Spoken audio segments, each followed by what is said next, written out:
মাথা ভর্তি এত চাপ নিয়ে আমি এখন বসে রয়েছি, কারণ একদিনে সব পড়ে গেলে যা হয়। আজকে পম্পমের ভ্যাকসিন রয়েছে, আবার আমাদের স্কুলে যাওয়ার ডেট রয়েছে, মানে কি যে করব খুঁজে পাচ্ছিলাম না। তারপর যা হোক করে আমি রেডি হয়ে এখন স্কুলে গেলাম, আর ভাবলাম যে তাড়াতাড়ি হয়ে যাবে, বাট হতেই হয়নি, আসতে প্রায় 3টি বেজে গেছে।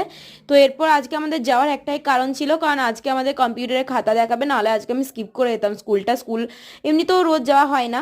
আর আজকে খাতা দেখানোর জন্য আমরা গিয়েছিলাম, কারণ আমাদের রেজাল্ট একদম পছন্দ হয়নি। তারপর আসার পথে আমি ভ্যাকসিনটা কিনে নিয়ে এলাম, কারণ আর জানতাম যে আর দোকান খোলা পাবো না, তো একদম নিয়ে চলে যাই।